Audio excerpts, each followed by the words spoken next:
El 15 de octubre de 1923, 3 leñadores mexicanos, Javier Ruiz, Antonio Morales y Carlos Lemus, se adentraron en los espesos bosques de la Sierra Madre Occidental, en el estado de Chihuahua. Lo que comenzó como una temporada más de arduo trabajo se transformaría en un evento que cambiaría sus vidas para siempre. 2 de ellos regresaron, pero solo uno pudo mantener su cordura lo suficiente para contar esta aterradora historia. El relato que sigue fue escrito por Javier Ruiz, el único sobreviviente que no terminó internado en un sanatorio tras los extraños sucesos en la sierra. Aunque muchos han desacreditado su historia, atribuyendo los eventos a la locura provocada por el aislamiento y las duras condiciones de trabajo, Javier sostiene que cada palabra es verdadera. Me llamo Javier Ruiz, y jamás pensé que a los 32 años estaría contando una historia que nadie creería.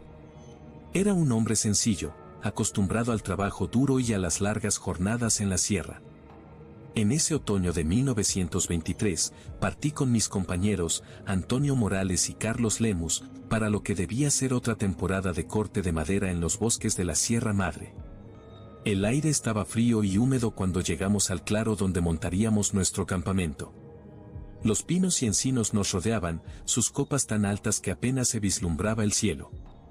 Antonio, siempre el optimista del grupo, comentó entusiasmado sobre cómo sería una buena temporada. Carlos, más reservado, solo asintió, sus ojos explorando las sombras entre los árboles con una expresión que no pude descifrar. Montamos nuestras tiendas y preparamos una fogata. El aroma del café y el chorizo pronto llenó el aire, mezclándose con el olor a pino y tierra mojada. Mientras comíamos, discutimos nuestros planes para los próximos días. Teníamos una cuota alta que cumplir, pero confiábamos en nuestra habilidad. Esa primera noche noté algo extraño. Un silencio antinatural cayó sobre la sierra. Ni el canto de un grillo ni el crujido de las ramas se escuchaba. Intenté convencerme de que era solo el cansancio de la jornada, pero una inquietud se instaló en mi estómago. Desperté en medio de la noche con el sonido de ramas quebrándose. Salí de la tienda, esperando ver algún animal, pero el claro estaba vacío. La luz de la luna creaba sombras extrañas, y por un momento, pensé haber visto una figura alta y oscura entre los árboles. Parpadeé, y desapareció. Me convencí de que era solo mi imaginación jugando conmigo. A la mañana siguiente, les conté a los demás lo que creía haber visto. Antonio rió, diciendo que seguramente había sido un sueño, pero Carlos permaneció en silencio, su rostro pálido. He escuchado historias sobre estos bosques, murmuró. Dicen que hay cosas aquí que es mejor no perturbar. Ignoramos el comentario de Carlos y nos preparamos para trabajar. Los días pasaron, y poco a poco comencé a notar cambios sutiles. Objetos desaparecían del campamento para reaparecer en lugares improbables. Una noche, mi hacha se perdió, solo para ser encontrada al día siguiente equilibrada precariamente en la cima de un tronco a casi 1 kilómetro de distancia. Antonio seguía escéptico, atribuyendo todo al cansancio y a los caprichos de la naturaleza. Pero Carlos estaba cada vez más nervioso. Lo sorprendí murmurando para sí mismo, mirando por encima del hombro constantemente. Fue al 10º día cuando las cosas empezaron a ponerse verdaderamente aterradoras. Despertamos para encontrar marcas profundas en los árboles alrededor del campamento. No eran marcas de garras de oso ni de ningún animal que conociéramos. Parecían haber sido hechas por algo con dedos largos y afilados, algo lo suficientemente grande como para alcanzar alturas que ninguno de nosotros podría sin una escalera. Esto no es natural, dijo Carlos, su voz temblorosa. Deberíamos irnos. Ahora. Antonio, siempre racional, argumentó que probablemente era una broma pesada de otros leñadores. Pero yo podía ver el miedo en sus ojos. Decidimos quedarnos, convenciéndonos de que era mejor enfrentar lo desconocido a la luz del día que arriesgar un viaje nocturno por el bosque denso. Esa noche, comenzaron los sonidos. Comenzó como un lamento distante, casi inaudible. Pero a medida que avanzaba la noche, se hizo más fuerte, más cercano. Era un sonido que erizaba cada pelo de mi cuerpo, una mezcla de llanto y risa que no parecía ni humana ni animal. Ninguno de nosotros durmió. Nos sentamos alrededor de la fogata, con los machetes en mano, mirando hacia la oscuridad más allá del círculo de luz. Los sonidos nos rodeaban, parecían venir de todas las direcciones al mismo tiempo. De repente, Carlos se levantó, sus ojos desorbitados por el terror. «Está aquí», gritó, señalando un punto en la oscuridad. Seguimos su mirada, pero no vimos nada más que las sombras danzantes de los árboles. Antes de que pudiéramos reaccionar, Carlos corrió hacia el bosque, desapareciendo en la oscuridad. Antonio y yo gritamos su nombre, pero solo escuchamos el eco de nuestras propias voces y ese lamento terrible que parecía burlarse de nuestra desesperación. El amanecer nos encontró sentados en silencio alrededor de las brasas moribundas de nuestra fogata. El cielo estaba teñido de un rojo enfermizo, como si la propia naturaleza reflejara el horror de la noche anterior. Mis ojos ardían de cansancio y miedo, y podía ver que Antonio no estaba en mejor estado. Su rostro estaba pálido, marcado por ojeras profundas, y sus manos temblaban ligeramente mientras intentaba encender un cigarro.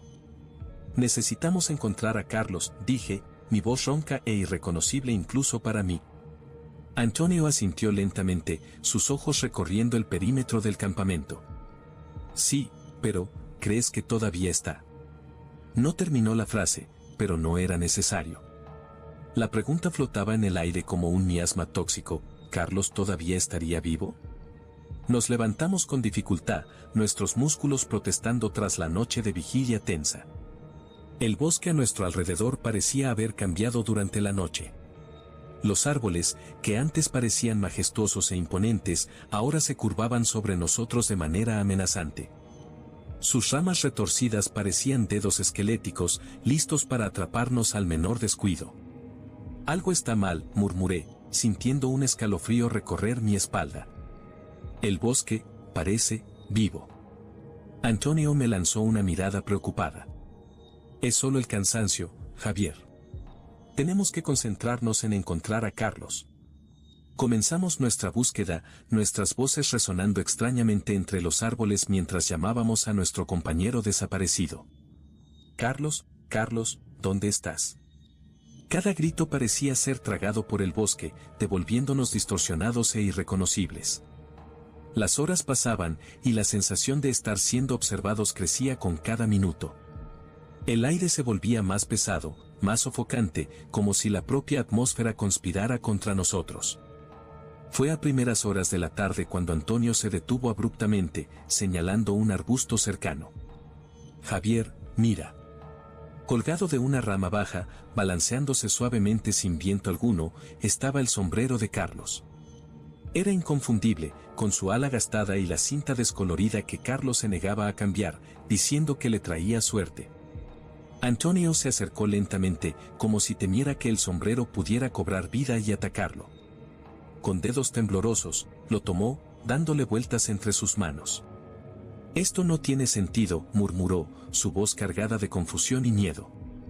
«Carlos nunca iría tan lejos sin...». «Javier, mira esto». Volteó el sombrero, mostrando el interior. Allí, escrito con algo que se parecía terriblemente a sangre seca, estaba una única palabra: «corran». Mi sangre se heló en las venas. «Antonio, necesitamos irnos de aquí ahora». Pero antes de que pudiéramos movernos, un sonido cortó el aire. No era un grito, no era un rugido. Era algo entre ambos, un lamento que parecía venir de las profundidades de la tierra y de las alturas de los árboles al mismo tiempo. Era el mismo sonido terrible que nos había atormentado durante la noche, pero ahora estaba cerca. Imposiblemente cerca. «Corre», grité, agarrando el brazo de Antonio. Corrimos de regreso al campamento, las ramas golpeando nuestras caras, las raíces pareciendo surgir de la nada para intentar hacernos caer.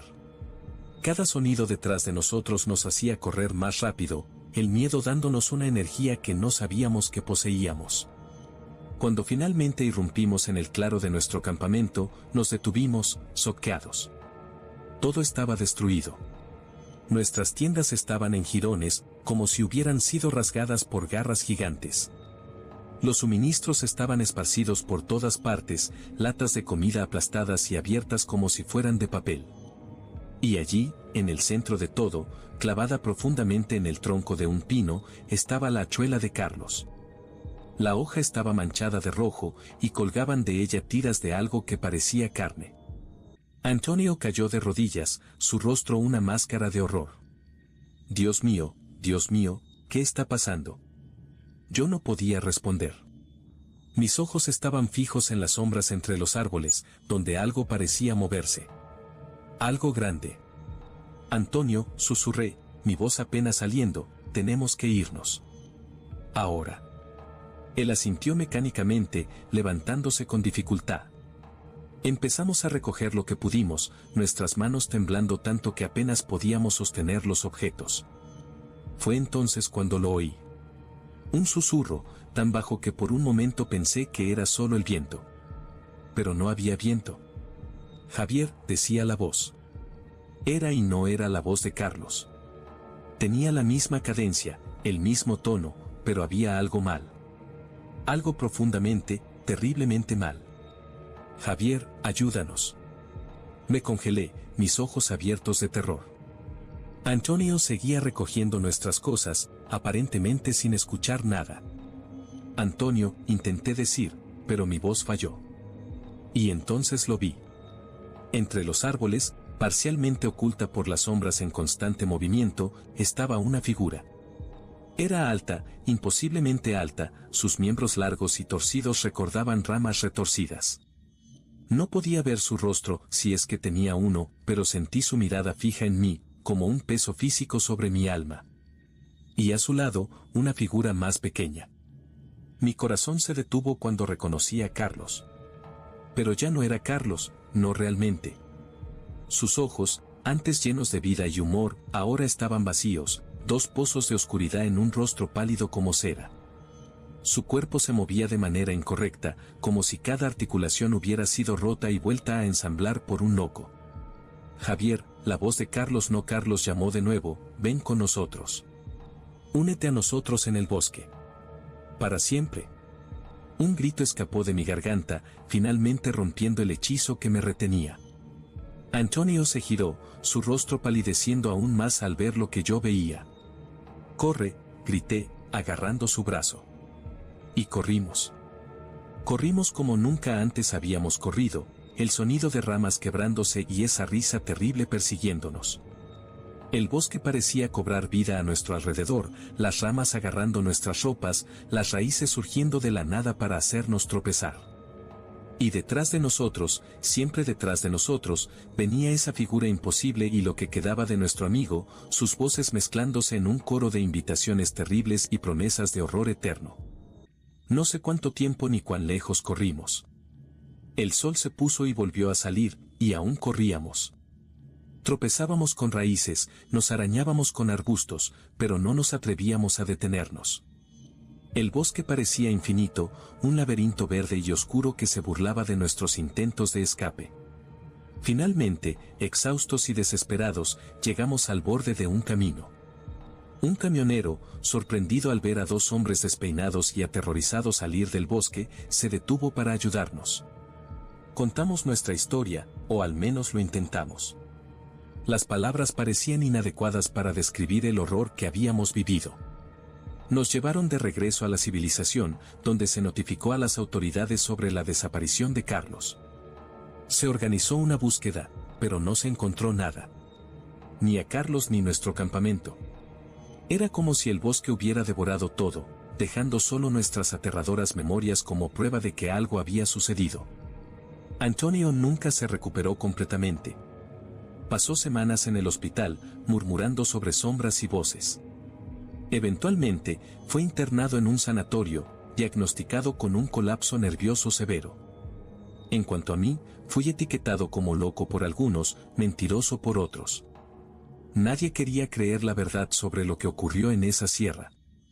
Con el tiempo, aprendí a callar, a guardar mi historia para mí. Pero a veces, en las noches más oscuras, cuando el viento susurra entre los árboles, vuelvo a escuchar esa voz. Javier, llama, una mezcla de la voz de Carlos con algo más antiguo, más terrible. Javier, ayúdanos. Y sé, con una certeza que me hiela hasta los huesos, que algún día tendré que regresar. Que la sierra y sus oscuros secretos no han terminado conmigo. Que lo que sea esa cosa, esa entidad antigua y maligna que habita las profundidades de la Sierra Madre, aún me espera. Así que escribo esta historia, este relato de lo que realmente sucedió en esos terribles días de octubre de 1923. Para que alguien sepa la verdad, para que alguien entienda lo que realmente se esconde en las sombras entre los árboles. Y si algún día desaparezco, como desapareció Carlos, al menos habrá un registro.